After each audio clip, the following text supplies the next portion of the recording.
Hey y'all, this is Robin with Heroes Legend Studios, and today I wanted to go over some MZ JavaScripting that you can do right in the editor. These scripts should work for MV, but um, I'm not going to test that. Maybe in the future I will, or if someone wants to give it a try, let me know if there's any issues. But I've set up a very simple environment. This is like a pre-made map called Mountain Village. It comes with MZ. I've got a character here that's just going to be my script runner, and she herself will actually be, we're going to be getting the number of potions that are in the party. We're going to be creating a random number generator that's going to roll a die, and so you'll roll a number between 1 and 6, and then you'll be asking what the current party level is.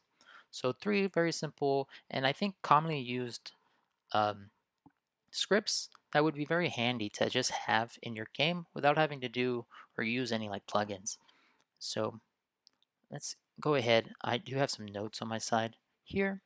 So we'll be able to like pick up potions so that we can update our inventory. And so our little player's just going to start here. He'll be able to talk to everybody. So let's just like jump right into it. I may pause for a moment here and there. I'm just going to be looking at my notes because I just ran through this real quick. I just wanted to make a quick, simple tutorial. So first thing we want to do, we're going to present this window, and we're going to have the player choose what what he wants to know. And so the number of potions. So let's go ahead and open up the scripts. Actually, we're going to create a variable. Let's create a new variable, and this is going to be our potion count. Okay. So we're just going to call it potion count. And what we want to set it to, a variable. And so we're going to run a script that is going to assign a value to our variable, and then we're going to read that variable in the text. Okay. So this is going to be, and all these actually, before I jump too far ahead, I'll leave these in the description of the YouTube video. And there's a lot of stuff. I don't know who was the original person who made this, but there's a lot of great stuff here for MV and MZ about getting data items, game party information. And so I'm going to be focusing on the MZ script call references. And you can see there's a lot of stuff here. The game class is, or the class name is game temp, sorry, game systems, and then you'll see the method names or properties that are available. Is this playtesting, destination X, Y, and so the ones we are actually looking for are party level, which I can just like search. Actually, I think it's called highest level. There we go, highest level. And so it gets the party's maximum level. And then the other one is going to be a number of items. Items here. And so num items, all I did was search through this looking for something called items, game party. And so it's going to look at your game party variable and then number of items. And then you're going to have to pass in an item number. And I'm going to show you that. It's very simple to do. Once you actually understand how these scripts work, what they're expecting, it's very simple, but I'll leave these resources in the description. Anyways, getting back to the script, we're actually going to be using the game party system, and we're going to look for the number of items and something called data items. Okay. Now this is important. Now if we look at the number of items here, um, it just tells you items. This was a little bit confusing to me, but I was able to determine that what items you can pass in is an actual data item that is not even listed here. So, but that's okay. You can learn it from this video. Data items, and I'll be looking for, it's an array of items, which is 7.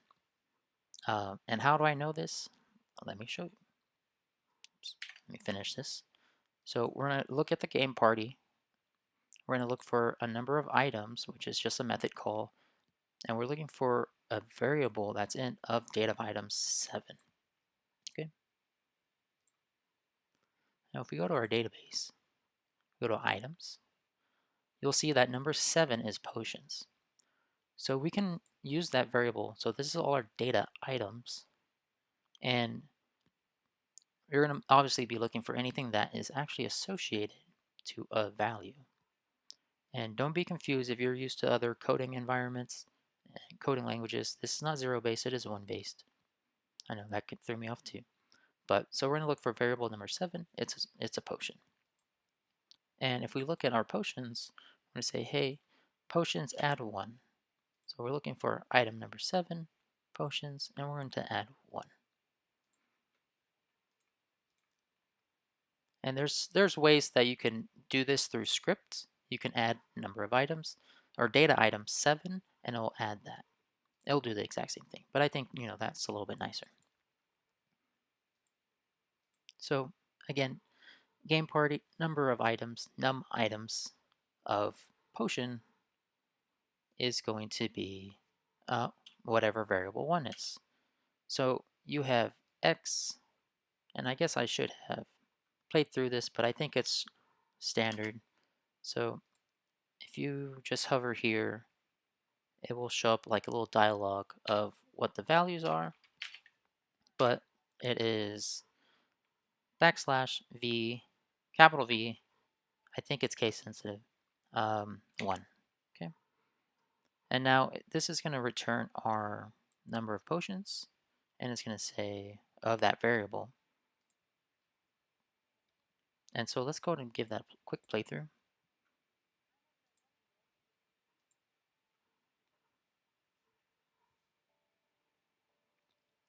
Just click new game. So we're going to talk to Priscilla. We'll say number of potions. You have 0 potions in your inventory. Let's go get a potion. I'm going to go talk to her again. Let's see, what are my number of potions? You have 1 number of potions in your inventory. So I think that's pretty straightforward, really easy. And so very just important to realize that any game party, if we actually go to our, sorry, let me do this again. So kind of give a better clarification of what's actually happening. When we go and pick up this potion, it's being added to our items inventory. And so this is our game party object in a coding sense. So, and that's what we're actually searching for in the script. We're looking at the game party, and then the data items is another class and object that we can look at, which is a whole items list that you can see in the database. So that works great. Now let's go on to our random number generator. Again, let's do a variable. Let's create a new variable called, let's call it just RNG value. And we're going to do the same thing. We're going to create a script that assigns a value to RNG value, and then we're going to just throw that out into the text. So this one's a little bit tricky. Again, you can look up JavaScript tutorials online, and this is simple enough to, you'd have to know a little bit more about coding, because what Math.floor does, it's going to even out, create bounds for this. So Math.floor and then Math.random. Now Math.random only works, which I think is silly, 0 to 1. And so we have to do some like extra work to make this actually create a value between, to roll a die, 1 through 6. So what that's going to be is we're going to multiply 6, which is our max value, minus 1, which is our minimum value. We're going to add 1. This is confusing, I know. We're going to add 1 because we're going to add to the minimum, because we don't want 6 minus 1 is 5. And then we're going to add 1 to make it 6, a total value of 6. And I'm going to explain why I do this. And we're going to add 1 to add that minimum value. So again, minimum value, and I'm going to add a little comment here explaining this a little bit better. Comment Math.floor Math.random times max minus min plus 1 plus 1. And because you can ignore the semicolon, those aren't needed. The max value, you're trying to add the min so you don't return a 0 because, again, Math.random is between 0 and 1, which is typically returning a decimal value, or it can include 0 and 1. So that's the formula you're using, and basically we just want to add 1 to include the bottom value, or to include the whole value of 6 and add the minimum to it. So we're going from 1 to 6. So again, what we're going to do is \v and then the variable number, which we know is 2. Again, it's not 0 based, it's 1 based. So variable 1, variable 2 is now 2. So let's go ahead and run the game again.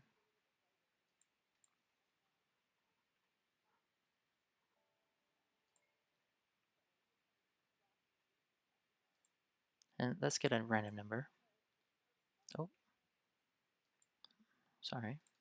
Did I?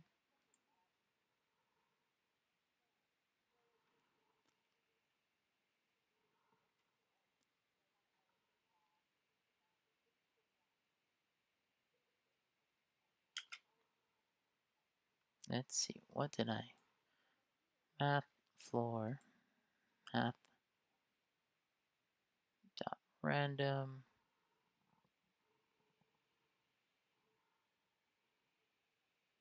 Oops.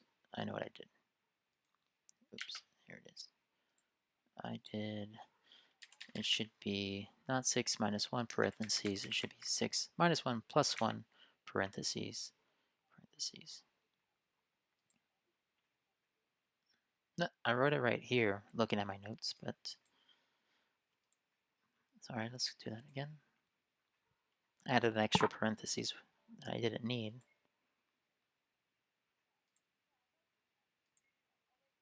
You rolled a 5.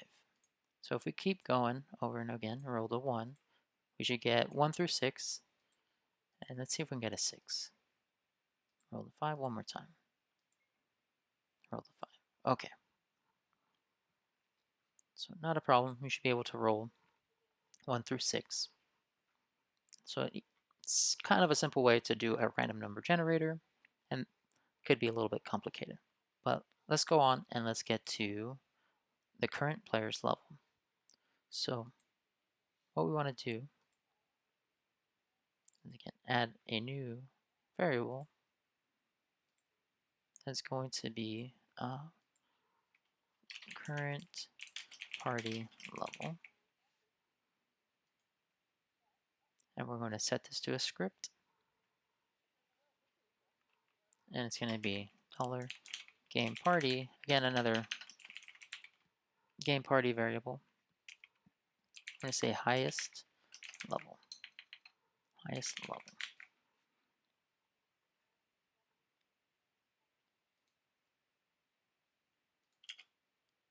One more time, \v, and then variable number 3.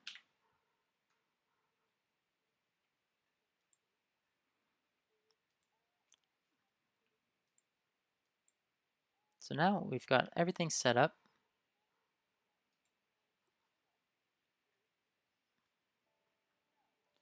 So let's check out our current level. What is my level? Your current party level is 1. So we can add a little button here too that increases the party's level, but it'll work the same way as if we were adding a potion. If we increase our level, we'll be able to see that our level increases and all the other stats that come along with it. So if you guys have any questions, feel free to leave a comment, ask those questions. Um, there's plenty of other stuff that you can see here. I definitely recommend, diving through this if you want to. Maybe you're trying to figure out something. Like the reason why I dove into this was exactly for the reason I was like thinking there has to be a way to get the number of items because I want to make sure that the player has a max count. You can create a new variable and compare that to the number of items you have in order to make sure that the player can't buy any or pick up any more items. Maybe the player has a bag and the bag can only hold 10 items. Well, you want to make sure, okay, well, how many bags are in the item? You have a bag count. Then when the player goes and like picks up a new item, you check the bag count to see if they can open the bag or add it to their bag. So lots of useful items here. I haven't gone over the game messages, um, or the game screen. I've gone over the game screen stuff, which is really handy. But there's all kinds of stuff here that you can use. Game party size. I think more common items will be always from the game party. The number of steps, increase the steps. It's like this. Has gold double, and a lot of cool things here that you can do through scripts. Getting an event ID and manipulating IDs based on, or manipulating events based on IDs.